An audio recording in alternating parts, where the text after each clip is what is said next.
Hello, students.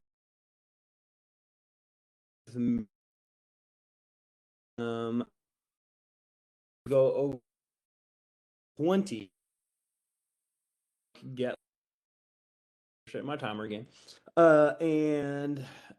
Yes, this chapter covers. It's another non-European, non-Western civilization centric chapter. This covers the Pacific, like the islands of the Pacific and North America. And South America, the Americas. But in any case, yeah, it's a shorter chapter, so I'm just going to jump right in. This again is chapter 20. Last time we covered Asia. Before that was Islam and Africa. We're just kind of in general covering, like I said, the non-Western civilization pathway. So yeah, chapter 20, The Art of the Pacific and the Americas, with me, your host, Professor Wright. And so let's look at what we mean when we say the Pacific Islands. They're the islands, as you continue moving east from Asia. We talked about China, India, and Japan before, and technically Japan is a Pacific island, and as you continue moving eastward, kind of from there, of course, in some ways, some of the Pacific islands are westward from Japan, but in any case, they're the islands as you continue moving east off of the Eurasian continent, okay, or the mainland of the Eurasian continent. I'm sure most of these are probably still considered a part of that continent. But in any case, you see there are just hundreds of islands spread across the Pacific Ocean. And again, like all the other ones that I've talked about, if we were going to try to cover everything, it would take us ages. So this is a painfully brief, just skipping of a stone, just covering the basics. We're not by any means getting deeply in depth to any of these places because there are just so many. It's so vast, and we're just kind of basically making sure we cover some of it. But there's a lot more to be had, especially when we're talking about Australia. It's like really brief considering the size and populations that it's had. But in any case, you can also see some of the effects of as you look at this map, which includes the islands. It also shows you the Western colonizers who laid claim and dealt with the people on the islands in whatever ways that they did, or took advantage, took resources, however it went down. You can see all the areas and sort of where each island was colonized by. But in any case, yeah, you can see that it's all spread out. It's all mixed up among mostly European countries. Hawaii, remember, is included as a Pacific island. But in any case, let's go ahead and dig in. So Australia, the biggest Pacific island, of course, it is often considered, or it is officially considered its own continent and country. But Australia, actually, a big part of why our chapter on Australia is so brief is because it is a fairly young country. Australia and New Zealand are considered some of the youngest countries in the world because of the establishment of their countries. Their government is actually pretty recent. So in any case, Australia has actually potentially some of the oldest artwork in the world. We're just still working to understand when it was made, why it was made, and the people that made it. Also, P.S. I just forgot to say, this is probably going to be part one of this video. I'm not sure that I'll get it all done in one, but I'll try my best to get as far as I can. But in any case, sorry, it's part one of chapter 20.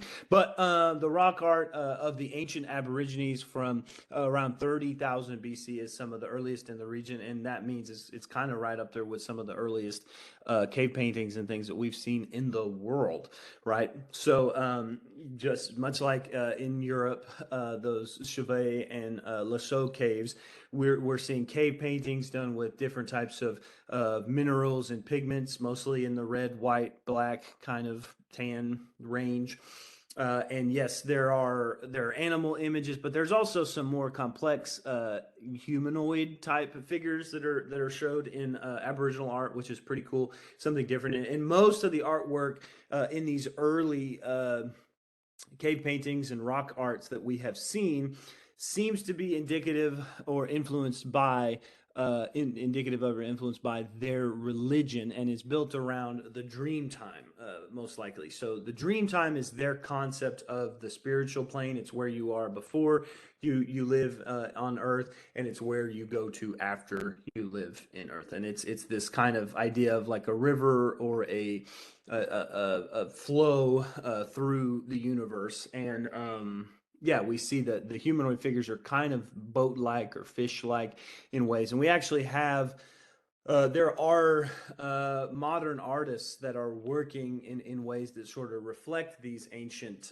cave paintings and rock arts. You know, of course, between ancient times and now, Australia was, colonized and established as a penal colony, and, meaning that it was mostly prisons. It's where they sent people who were in trouble, and they had to live, in the wilds of Australia, and they had all this back and forth with the Aboriginals. And by no means do I understand all the depths of this conflict. So we made a big leap in history there from the ancient cave paintings to now. But the main thing I just wanted to make sure we cover talking about Australia is in modern artists. Among modern artists, we have Samuel Lipunja's Jalumbu painting done circa the 60s, which deals with the modern conception. It's the modern ideas around the Dreamtime, the modern ideas around that original kind of Aborigine art from ancient times. And in this piece, you see these, it's pigments painted on bark,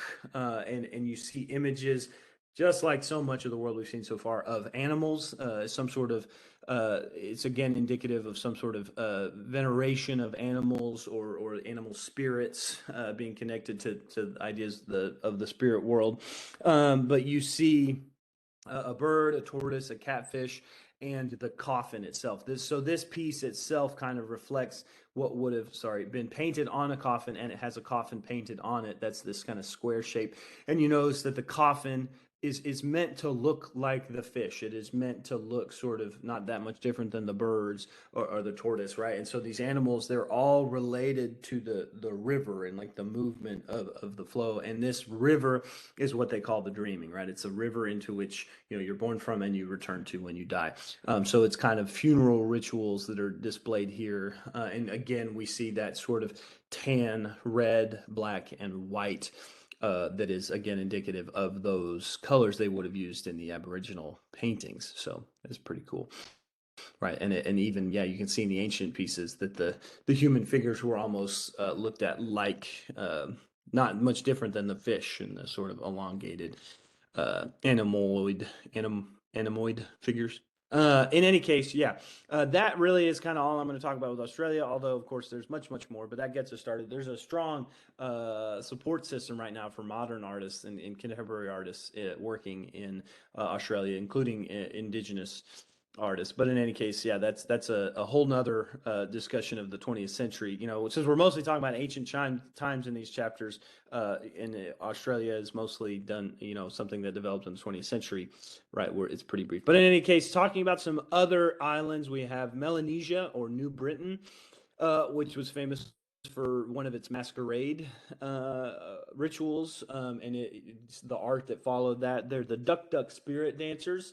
Are representative of one of the ideas of the spirits of this indigenous culture in Melanesia. The spirit dancers represent nature, exacting justice on lawbreakers, and each year they have this sort of ritual where, the kind of representatives of the community dress up as the duck spirits, and they run around and cause all kinds of mischief. And the leaders of these islands have to basically catch them, right? And they have to subdue them. And it represents that, if they can catch them, it'll be a good year and profitable, and the ruler still has power and all that sort of stuff. And if they don't, then, maybe the ruler needs, he's kind of a mess right now or whatever, that's kind of the idea.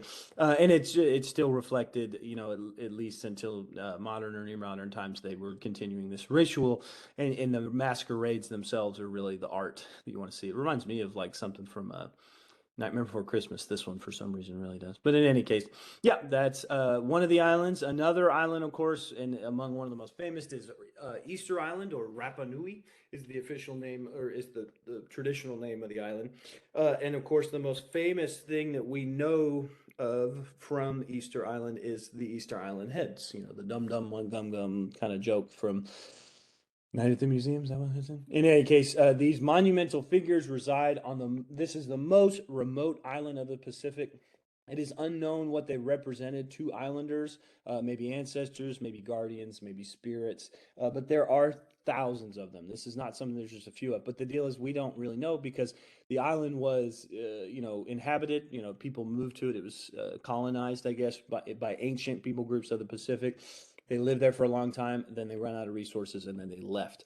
Most of them died, and then the few that were left packed up and went to the next island. So there's not a lot of remnant, and without a written culture, we don't really know how to describe what these Easter Island heads were for. But in any case, we know that the average height is 36 feet. Each one weighs over 10 tons. It's clearly a massive undertaking. Now, a lot of people believe or have heard or seen that there's some massive full torso for most of these figures underneath the earth, but that's not really true. They are mostly from 1/3 to a full half the actual head itself. But yeah, they're all over the island. So this one here makes you wonder, okay, so they're lining the water, right? They're lining the water, but they're facing inward, right? So are they keeping people on the island? Are they, showing something to things that are off of the island? What's going on here? We don't really know. We can take our best guess, but we know that these figures are kind of the most representative objects we have of their, whatever culture was on Rapa Nui at the time that it was inhabited, and then it had its own culture. But yeah, you can see they're pretty massive, pretty awesome. In any case, you can reflect on what maybe they were for yourself, and there's some research out there. But we're going to go ahead and keep moving. Hawaii places a high significance on the material of feathers, specifically this honeybird eater, which has these red and yellow feathers. There are other birds, with the green or the purple feathers that were inhabitants of Hawaii, or species on Hawaii. That were considered sacred to the gods by the people there. They specifically would catch and I guess pick the feathers off. They would defeather some of these birds, and they would make feather cloaks and feather helmets that actually adorned the rulers and adorned the different tribal leaders of different areas of these Hawaiian islands. But the rulers themselves are said to have descended from the gods, so they're actually related in some ways to the gods, almost like Hercules or Thor or something, but they're actually humans residing now, so they get to wear these specific feathers. Now, of course, after the risk of wiping out a lot of these birds, they no longer make the capes out of actual bird feathers, but they still have this continued ritual around the mo'i capes and the mahiole helmets and the ahula cloaks. But in any case, these rituals do still continue. There is still a Hawaiian royal family. We see, the Aloha Festival in '94. We see the king of Hawaii with his royal court, and these similar, these are probably the synthetic capes of yellow and red feathers that represent the royal status of these leaders. And now, of course, here on the left, you'll see the cloak that was given to Captain Cook, actually the guy who discovered a lot of these islands across the Pacific, and he did discover Hawaii. It's kind of an interesting story around how Captain Cook discovered the islands, and then how he eventually died. Actually, this 200-year-old helmet and cloak were actually given to him when he first visited the island. He didn't realize it, but he visited during a specific time related to like peace on the island, right? A very peaceful, open, friendly time, not meant for warring, that was happening on the island. And so when he first arrived there, he was sort of welcomed. But then he was venerated. He walked with the royals. He was treated well, and he was actually given the royal cape. Right, it was a symbol of the peace that was happening at the time. But then when he came back, they had entered a season of war, and I may be oversimplifying the story, but essentially it was a more warlike and more violent time in Hawaii's culture and politics, and so. It was a little more defensive. He was already, like, right off the bat, he was having more trouble with guards and things. And then while he was walking with the king of Hawaii, somebody perceived a threat and actually killed Captain Cook there on the island of Hawaii. So that's actually where he died. But Captain Cook is actually someone everyone should know, because of the discovery of, like I said, most of these islands by his crew, a lot of them anyway. And of course, discovering the people that were already there. The islands themselves were discovered by the other inhabitants. But in any case, yeah, that's Hawaii. New Zealand, again, New Zealand is considered the newest, again, like the youngest country in the world, I think.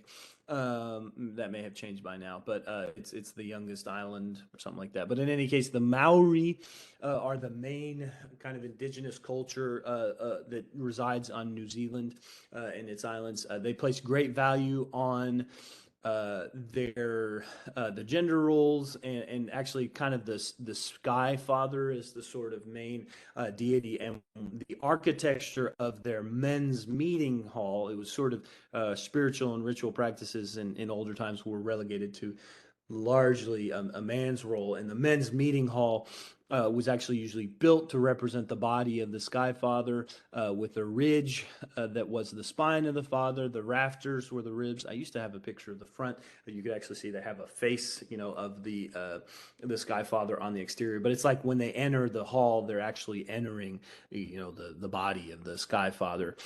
In some ways, you can see maybe there's a representation of the face of the Father.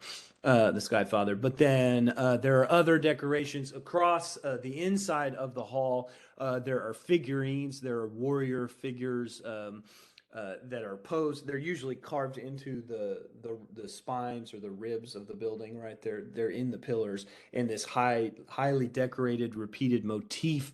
It shows this like these vicious warrior spirits that sort of are protectors of the tribe, protectors of the Sky Father. And these poses and the way that they make these spirits look, the repetition on their skin and of their shapes of their bodies, is actually reflected in the tattoo culture of the Maori, right? And the Maori are one of the peoples of the Pacific who was known to cover themselves nearly from head to toe in this repeating kind of spiral, or just kind of striated motif that was something, again, that they would have had on their warriors. And the big, like, fierce faces with the tongue sticking out, right? There are rituals of men kind of reenacting what they would have seen as represented with the spirits, the carved spirit totems and things. In any case, yeah, the tattooing culture, the big thing is that they're face tattoos, right? Which, as Western colonizers went in, that was considered really really out there, really different. And even in today's culture, having face tattoos means a lot. But the Maori have a long-standing tradition of, like, even royals and aristocrats and people of status having lots and lots of tattoos on their face, on their thighs, on their arms, tattoos, and specifically, again, the face tattoos, the lips being tattooed. And actually, a couple things to note here on this slide. Number one is they have begun in New Zealand to have indigenous people with tattoos, face tattoos and tattoo decoration, actually becoming representatives of the New Zealand Parliament, which is pretty cool. And then I think it's while Nanaia Mahuta was actually the first female indigenous representative elected to Parliament, I believe, and certainly the first with the face tattoos. And I think maybe they have had previous male members with the face tattoos, but these two right now represent New Zealand Parliament in a represent the indigenous people of New Zealand, the Maori culture that's there, and they even have the face tattoos as parliament members, and that's pretty cool. Also worth noting, though, too, is that with a female representative, they've acknowledged. I think the president of New Zealand is a female, and they've kind of moved past the whole male oriented Skyfather Maori ritual thing. Yeah, the women's soccer teams and they perform these rituals as strong, powerful women as well, and so that's pretty cool. Now, continuing on. Oh, just talking real quickly. One more island that I wanted to cover is the Marquesas Island, which you should really take note of. They were known for having the most tattoos. So in these ancient artworks done by Europeans as they colonized, when they were, I say ancient, but these ones that, from the times of colonization, these drawings that they would do of the Marquesas indigenous people were very highly tattooed. I mean, we're talking every square inch from head to toe. They would even shave their heads and change their hairdos to orient around having tattoos on their skull. And the reality, as we understand it, most likely is that having more tattoos meant you were wiser, you were older, you were tougher, you'd been through more, and that it represented some sort of status versus, when the Westerners, who wanted good excuses to colonize these islands, if we're being honest, in most cases, they misconstrued all this tattooing as barbaric, something that was foreign and other to the cultures of the West, and meant, and then they misconstrued them as sort of like cannibals and headhunters. That's why this particular depiction on the left has the skull bag there. And some of these things were, certainly most cultures across the world have had military cultures that are violent in some ways related to keeping skull cups and things like that. But at the same time, it was really capitalized on by Western colonizers as something to say, like, these guys are bad. They're wild. They're tattooed and they carry skulls around and all that stuff. But we do know for sure, though, that the Marquesas Islands, they did have this tattooing culture. It was a really important part of their social caste systems and their wealth and things like that. I think it's worth noting, Dwayne Johnson, one of my favorites. He actually is he's Samoan and he's actually African American and kind of Pacific Islander mixed, and he actually has gotten several Polynesian style tattoos. Polynesia is another kind of word for some of the people that inhabit these Pacific Islands. And in any case, in a way almost reminiscent of the Marquesas Islands, The Rock has gotten some of this, and so we see it in mainstream culture. We see it in our even Aquaman's, ab tattoos or whatever he had going on there, in arm tattoos. They were reminiscent of Polynesian, oceanic. Oceania is another word for this area of the Pacific Islands as well. Polynesia, Oceania, Indonesia, all these things. But in any case, The Rock, kind of just shows some representation. In any case, real quick, I'm going to get started on or on the Americas, and then I'm going to take a break and we'll do the rest as part two. But talking about the Americas, this is as we move to, the Western Hemisphere. We're moving eastward towards the Western Hemisphere. But as you know, the Americas include pretty much everything from Alaska, Canada, Greenland. Iceland is considered part of Europe, but Greenland is considered part of the Americas. But in any case, North America, Central America, and South America. That's what we're going to cover. And we're going to do it in this order that I list down here. And you can see some maps of things, the pyramids and cities we're going to talk about in Central America, the Olmec heads. You can see where the La Venta. Also you can see Mesa Verde members. You can kind of see, if you go through the slides again, much like the stuff in the Asian chapter yesterday, some of the stuff I'm going to talk about, it may be helpful to come back to this slide and see where the objects are on the map. But in any case, the stuff that I show later, these slides are always available online if you want to go through it at your own pace.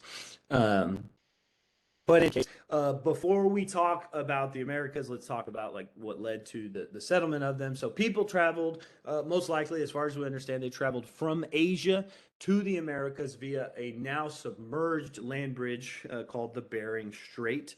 It was basically ocean waters, ocean levels were lower, and so there were areas of the space between Russia and Alaska that people could actually move across. And it was most likely about 25,000 years ago that these spaces were open. Now, of course, large parts of North America were covered in ice, so they quickly moved through those into what would now be like the United States and Central America, South America, where there were more abundant resources as far as foods and plants and things like that. Animals, more resources as far as animals and things. But in any case, yeah, they reached, as far as we again know, they reached the southern tip by 10,000 BC, and three major cultures had fully developed by the time we get to 3000 BC. And those three major cultures are pretty much what we're going to talk about, that there's Central America, South America, and North America had all already kind of set up their own ways of doing things by the time we get to 3000 BC. So that's the start of the Bronze Age, end of the Neolithic in Eurasia. Now, here's a word really quick. Everybody needs to be sure that they know. Pre-Columbian.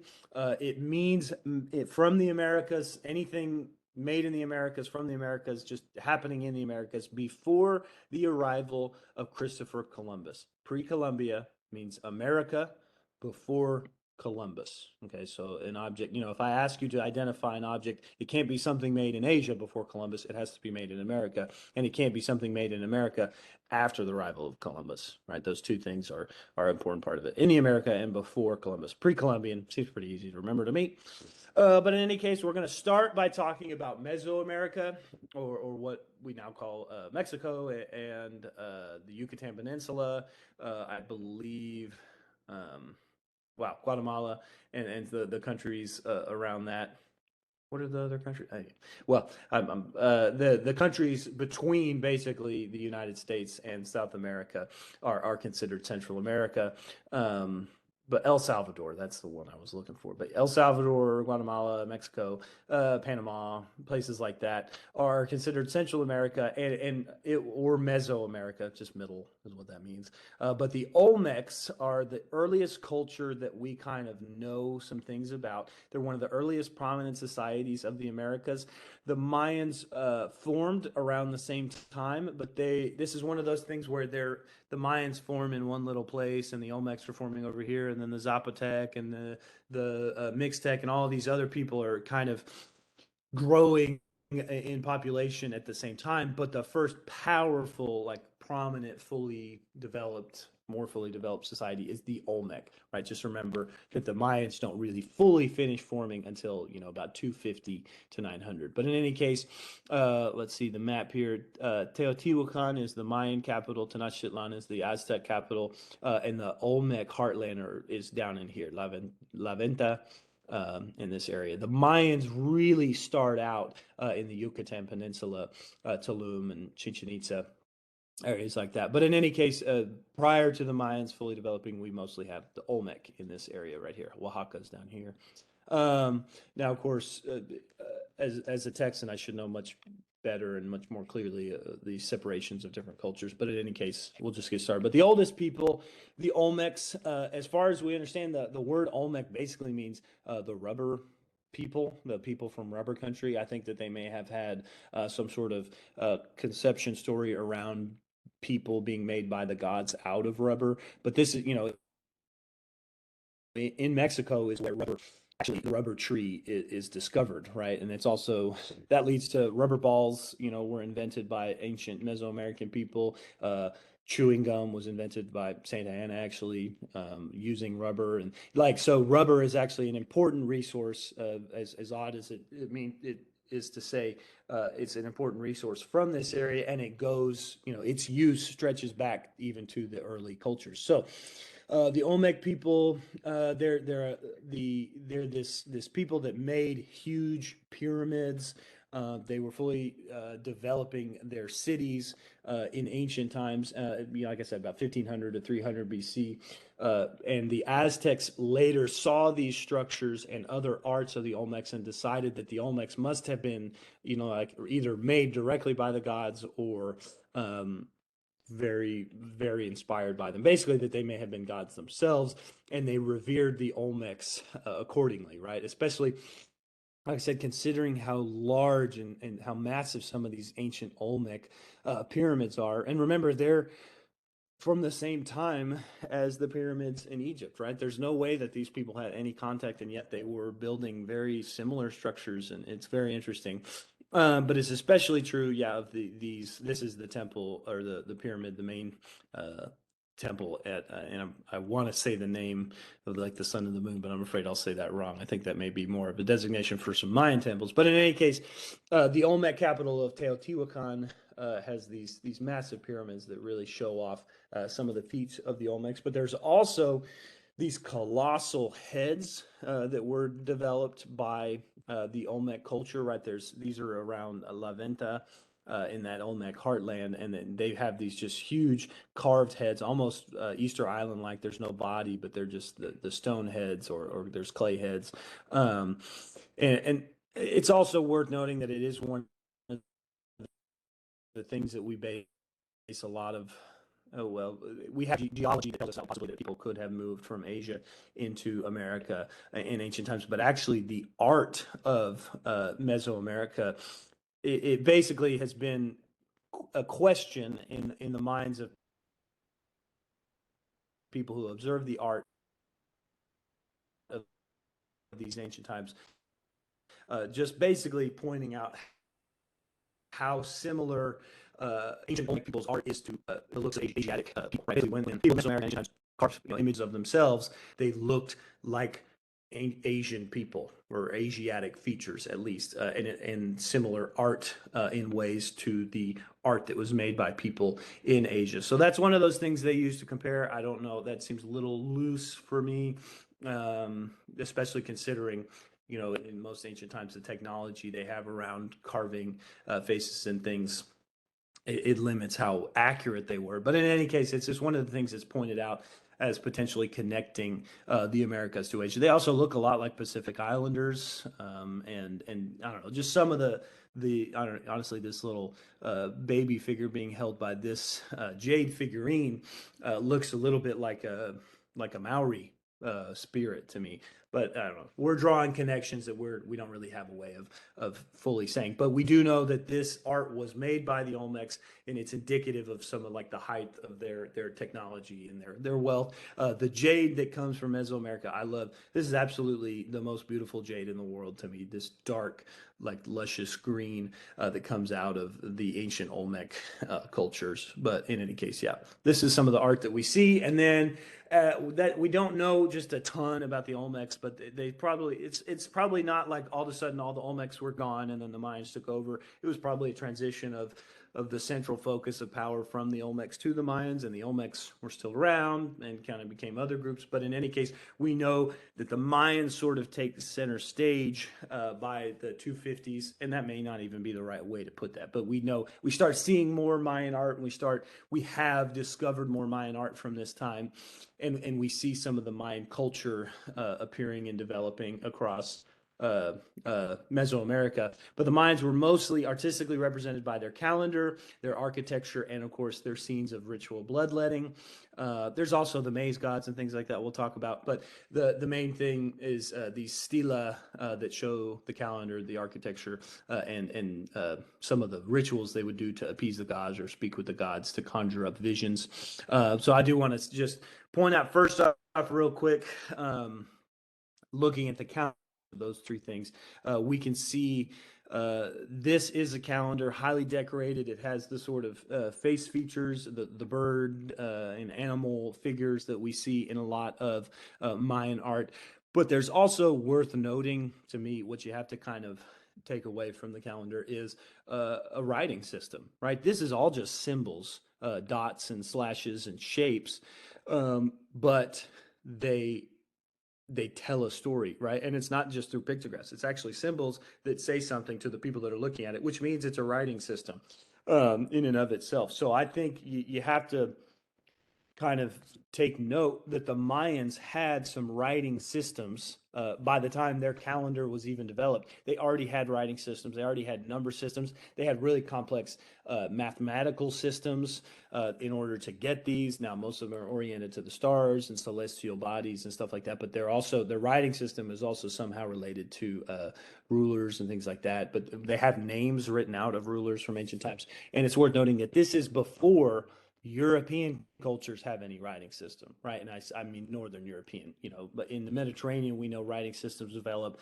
by about 1000 BC. And we don't know exactly even when Mesoamerican writing systems developed, but we know that they develop in the BC era, which means it's prior to most of Europe even getting a writing system. I think that's pretty cool to know, and not something that you often see. Now, there's other areas as well. There's writing systems that we talked about in India, writing systems in Africa, Egypt, and places like that. So not all writing systems developed because they had seen each other. Obviously, the Mayans were cut off from the others, but it's cool to see how early they had some writing and numerical systems. Now, that's the calendar, right? And this decorative imagery and very clearly communicative art is central to Mayan culture. But we also have these other things which we'll look at, and also worth note in this last bullet point here, I talk about the culinary traditions and the ball game. So we'll look at those too.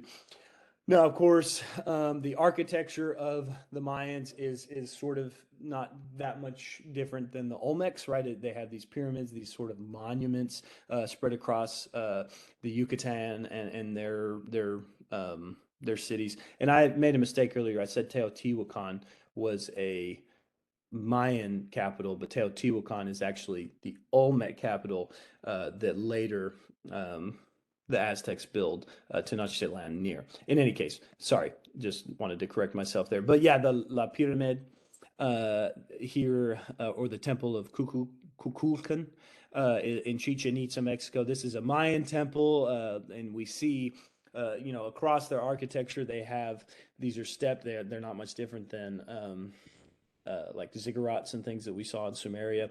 But we see the repeated motifs of royals, of the jade serpent, of the different birds that represent different spirits, jaguars, things like that.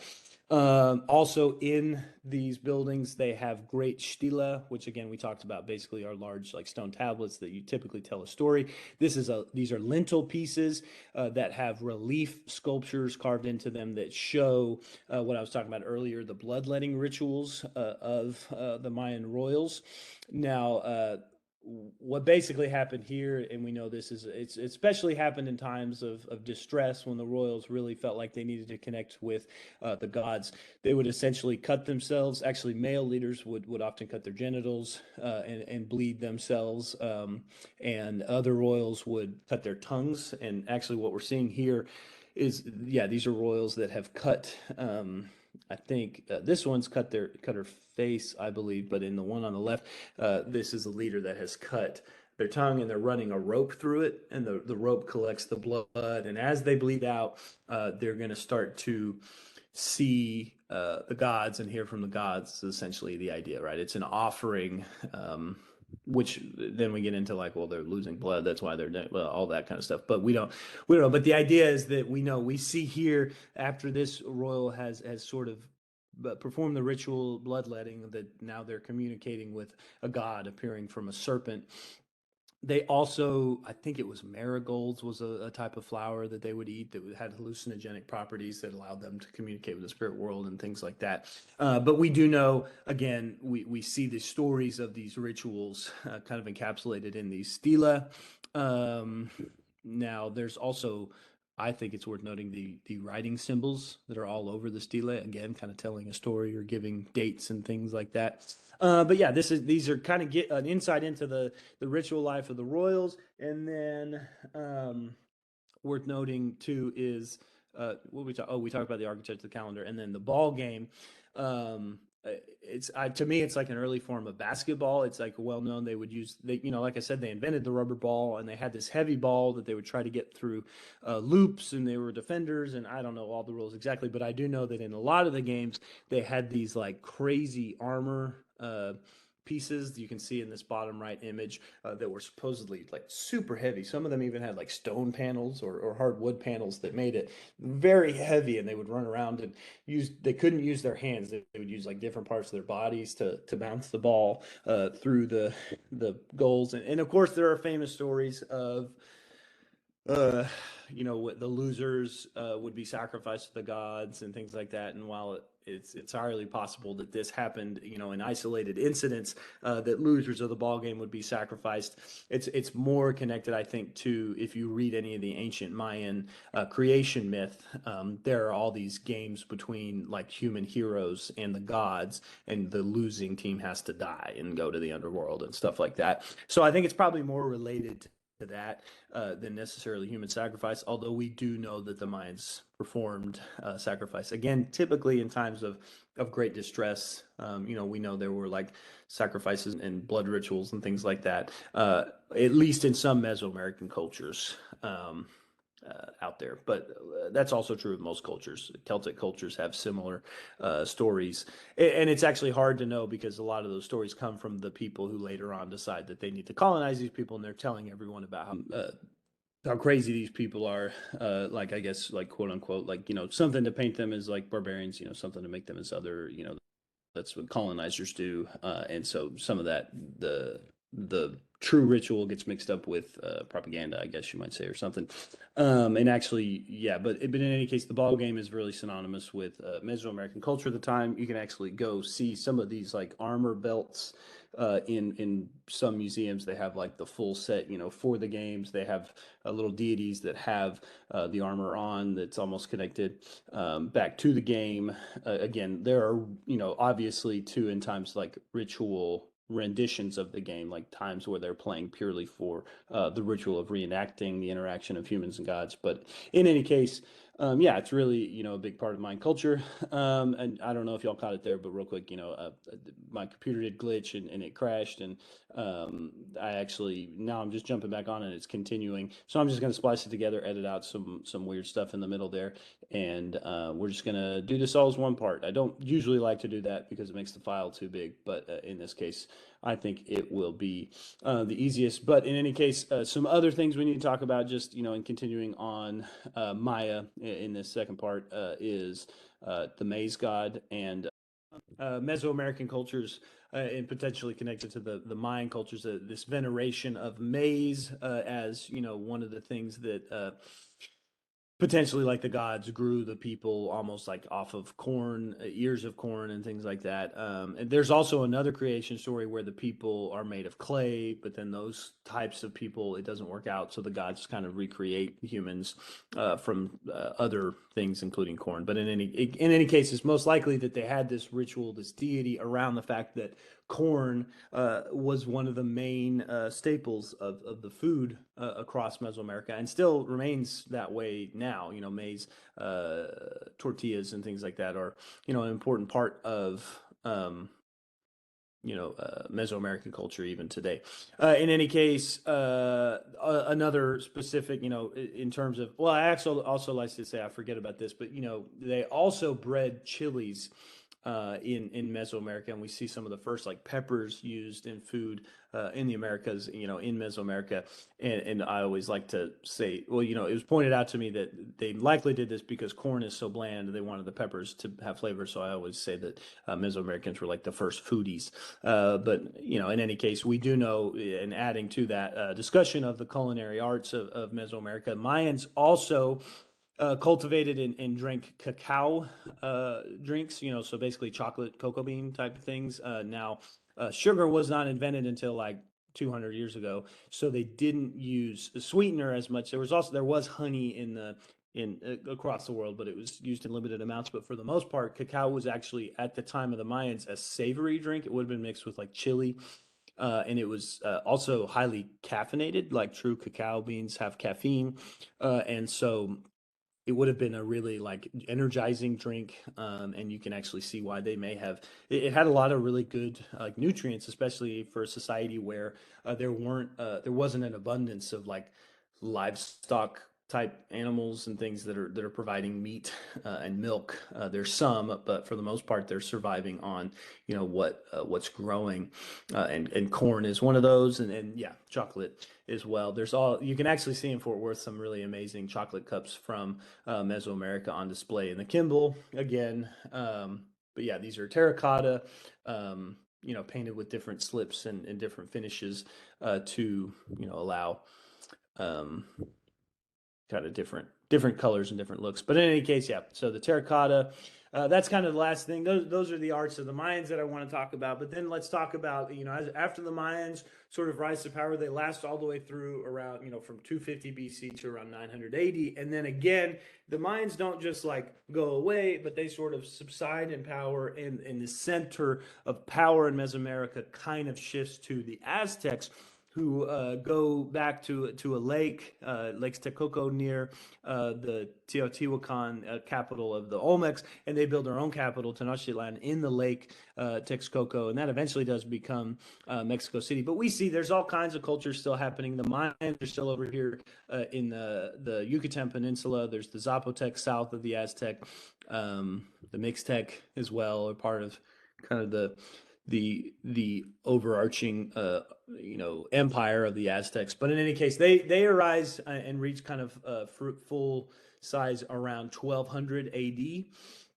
Now, the Aztecs are the leading force in Mesoamerica when the Spanish arrive, and there's lots and lots of Aztec culture we could talk about.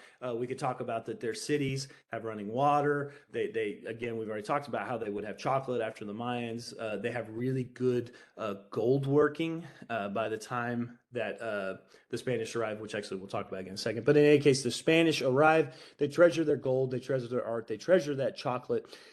And so they decided to conquer the Aztecs. They wanted to take this stuff from them. Aztec books were destroyed, which again shows you they had libraries, they had written histories. They were largely destroyed. We mostly don't know very much at all about Aztec culture because the Spanish really did a number on it. The main reason that we still know so much about the Mayans and the Zapotec and the Mixtec is that they were actually kind of lesser powers that were almost like subjugated by the Aztecs, and so they weren't like the main focus of Spanish wrath. Now, of course, the Spanish did horrible things to those people groups as well, but the big thing is that the Aztecs were the main focus on Spanish ire in Mesoamerica. But the gold and silver was mostly melted down and sent back to Europe. The capital Tenochtitlan became Mexico City, that capital of like Spanish New Spain. But we see all kinds of turquoise art. We see here the double-headed serpent, made of what's the word? Oh my gosh, the little tesserae, mosaic. There we go. Mosaic, jade, or turquoise serpent. Here we also see the mosaic masks, and a lot of this art that was part of the wealth of Aztec culture was actually made by other cultures. The Mixtec worked in gold, they worked in turquoise, and that those people groups were often kind of under the yoke of, or they were working for the Aztecs. So Aztec art made by lots of other cultures, including cultures that had good gold work. Right, and yeah, you can actually. I've also seen some really amazing Aztec artworks that were in London at the time that I was there. There's lots of good Mayan artworks in Fort Worth, like I've already kind of said. But in any case, Aztec culture is really a mixture of all the different cultures that were happening in Mexico at the time, and we kind of see, the different like kind of wealth of these cultures represented in Aztec, and then of course that gets sort of torn down by the Spanish conquerors, the conquistadors.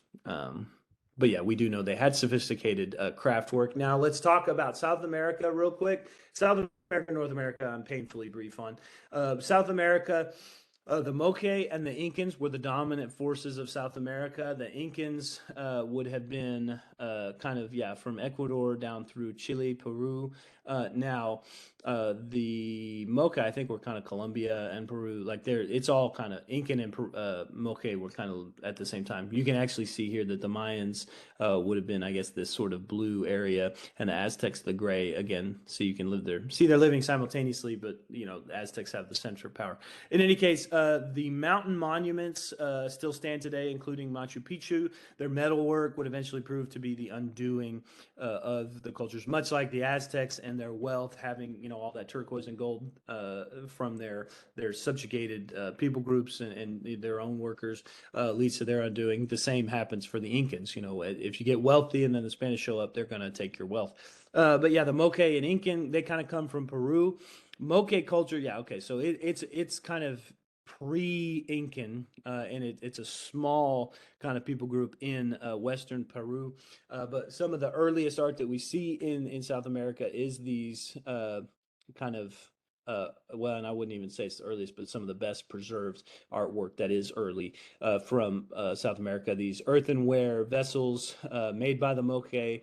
These were drinking vessels, but they would have, shaped them into warriors, shaped them into animals. They talk about llama, of course, vessels and things they're all ceramic. They're earthenware painted with different slips, different colors. And again, kind of that red, white, black mineral color scheme that you see throughout most of the ancient world. Now, of course, the Incan city of Machu Picchu is one of the great, feats of South America, pre-Columbia, and pre-Columbian times. But it built in the 1400s, really, is when it was finished. It was this mountaintop city.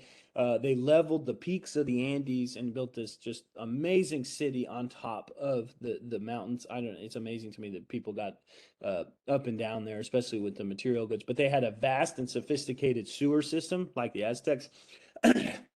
Again, I really like to note here one of those things that's like when the Spanish came, the Spanish didn't really have sewer systems, right? England certainly didn't have good sewer systems in the 1400s, and yet the Aztecs and the Incans did, right? I think that's worth pointing out that sewers were more commonly used in the Americas than they were in Europe when they had their interaction, right? And we you know, the books written by the victors, the European victors, kind of treat the people that were already living here like barbarians of sorts, and yet they had running water while the Europeans didn't. In any case, that's a soapbox for another time. But yeah, the city is a pretty amazing feat built on top of these mountains in Peru, but also Incan and Tirona cultures also had a lot of good tradition around metalworking.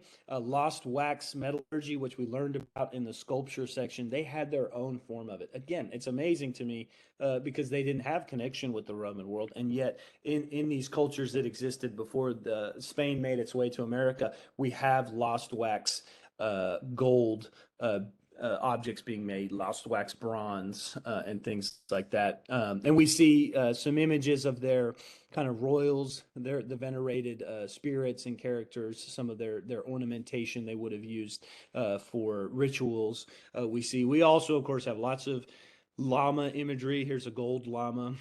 I think this was one of the objects, the history of the world 100 objects is a gold llama. I don't know if it's this exact one, but yeah, these gold pieces, again, they add to the wealth of these South American cultures, and that eventually is part of why Spain, goes like scorched earth and kind of pushes down there, and Portugal too as well. It's important to know Brazil is conquered by the Portuguese. Um, but in any case, yeah, they also, as far as I understand it, I think they invent rose gold as well in South America. So like they introduced like some red. I could be wrong about that, but I know they have some special way of working like copper and maybe even mercury, like kind of along with the gold in the way that they work the gold and get some really cool finishes. But in any case, yeah, that gold leads to their undoing. And then let's shift real quick. So we're talking about North America. Now, this is a hard one, yes, because again, we largely still have to understand these people. They didn't for a long time have a voice and a way to describe what their art meant. And so we're kind of scrambling and trying to figure out what a lot of the things, the artifacts left by North Americans actually mean. It's also worth noting that in North America, disease brought by the Spanish seems to have had a much worse toll. I think they talked about upwards of like over 90% of the population was killed between Columbus's first landing in the islands of the Caribbean and the actual, creation of colonies in Jamestown and things like that. Like hundreds of thousands, possibly millions of people were killed by disease before any conquering even happened. So again, some of these, like Chaco Canyon, is this group of people that just kind of disappeared, right? We have no idea, and it was only in like, it was before Columbus, so you can't really attribute it to the disease, but it was a harsh environment, and lots of these cultures just disappeared before we could ever have a way of knowing anything about them. But in any case, so boxing. North America, we do have a few really monumental earthworks that we see in different areas of the country, all the way from Ohio to Colorado. I guess the Serpent's Mound in Ohio, which I'll show in a second, and the Mesa Verde cliff dwellings show that these earthworks that were created by the Native Americans in the north. So here, this is a picture of Mesa Verde, inhabited by the 8th millennium BC. So we're talking about Neolithic era. They build these amazing houses really into the cliff sides of Bandelier, of Mesa Verde, all across the Southwest. And yeah, there's cliff dwellings all over the country. But then in the east, there's the area in the area of Ohio.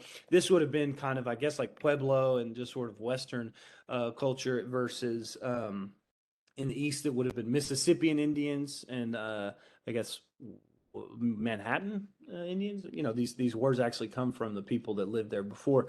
But in any case, the Serpent's Mound, which is in Ohio, is one of the really great earthworks we have of the Eastern native civilizations. This sort of spiral mound. It's clearly like mostly an artistic structure, right? That they build this sort of vein passing through the earth here in Ohio. And actually, there are some things that date to 300 BC, possibly being an early time of creation, but there's some other people who've said no, it was only created about 1,000 years ago. So it's like still kind of up for debate, still understanding. But we do know that there are graves at the Serpent's Mounds, and these graves contain grave goods, including precious stone and actually other trade goods that actually, again, show more so than just like trade and living in domestication society, but actual wealth goods, right? That are actually object material culture. But in any case, obsidian, mica, shell, copper, and silver ornaments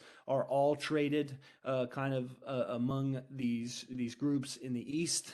Stone pipes were among the most common.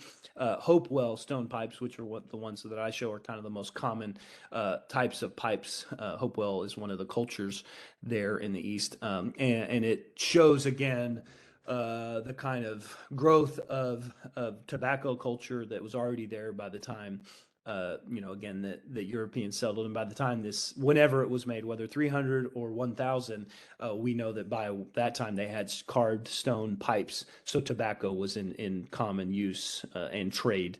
But cultivation and trade of tobacco had begun and spread from the Andes, actually there where Machu Picchu is from, most likely, as early as 3000 BC. So we're talking about Bronze Age trade culture around the use of tobacco. So that's pretty cool. And these stone pipes are, grave goods, grave objects that really show, again, the use of tobacco and this trade culture, just the expansiveness of a culture. And they're mostly carved with animals, more animal veneration, more animal rituals. Now, there are hide goods made by the Lakota and beadwork from across the area of the Eastern Great Lakes. So this would be the Northeast. This is a common thing. We see the colorful patterning. This is one of those things that it reminds me of actually even some of the ancient patterns of like Islam and like Turkish fabrics and things like that, but just patterns that aren't image related. They're not animate objects, but are just patterns. But there's also the Lakota, which I think would be kind of the Western Great Lakes. I believe their hide paintings are one of the ancient artworks that we get to see telling the story of their culture, their history. Now, of course, one thing I want to point out that is cool about this, one thing you need to think about is the fact that if there are horses on this hide, that means that it's after the Spanish come that this hide painting was created, because the horse did not exist in North America until after Spain introduced it to the plains. And then it flourished, and the people groups that lived there really just took to having the horse around. It's pretty cool. But yeah, the hide paintings here were done by the Lakota. The Ojibwe or Chippewa invented the dream catcher. Most likely, it's kind of our earliest understanding. We passed something related to the Ojibwe in a drive recently to Minnesota. So I know that this has got to be kind of a Central Plains idea. I think as far as I understand dream catchers, they did start, or they ended up, like we call them, these objects that sort of catch dreams or catch bad spirits. But in reality, as far as one of the stories I read is actually that they were kind of meant to be like mobiles, right? For these societies that were highly nomadic. It was like something they could put in the like cradle or stroller, whatever, ancient mobility vehicle was being used to transport children. They would hang these what we call now dream catchers as something for the kids to play with and see, and it would spin and it would make cool shapes, and they would have different beads and all that. And now of course it's a big, like, it's still currently kind of like a common trade among a lot of indigenous groups. It's a common object that we see and often want to own because it represents this material culture. Now, another common material culture that we do still see today too is Zuni, Hopi, and Pueblo Kachina dolls. Although I've understood that the Hopi call them Casina, but essentially they are uh, like masquerade dolls, right? That they actually they're objects or dolls that they represent spirits, and sometimes they're used for the actual worship of these spirits, and other times it's about educating children. I kind of think of them almost like action figures at times, right? It's like playtime with these like spirits that the kids know about and things, and they learn about them by having these like personified objects, that having them personified in objects, and so that's pretty cool. And it's kind of reflective of when they have like masquerade rituals in these cultures. These same spirits are sort of inhabited by the people who put on the masquerade costumes. But and of course, another material culture we got to talk about. This is kind of moving. I guess I just started in the east and moved back to the west. But the Anasazi or Mogollon cultures made Mimbres style pottery. Mimbres is the name of the pottery, and it's like a broader cultural movement. The Anasazi and Mogollon are more specific groups that did it, but it's common again as a grave good. Apparently, they would actually, when they buried people, they would actually take their pottery and kind of like sacrifice the pottery along with them. They would smash them and bury them with it. So a lot of the Anasazi or Mimbres pottery that you see is actually always in shards because it was broken up. That was a purpose, right? They would actually like kill the pottery, right? Was the idea. Sometimes they just have holes poked in them, right? That really showed. That's, I think, where we get the idea that they were sacrificed, right? It's like clearly so, like a hole was poked, not just it was dropped and broken. But in any case, you see they're built by coils. They have this sort of pressed together. They would use a specific tool to push the coils, sorry, into each other, and it creates this really awesome pattern on the underside. And then on the inside, they would smooth it and do different drawings, again with black, white, or kind of terracotta mineral materials.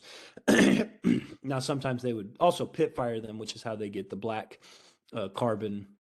It's like a smoked finish on the pottery, but in any case, there's also brown.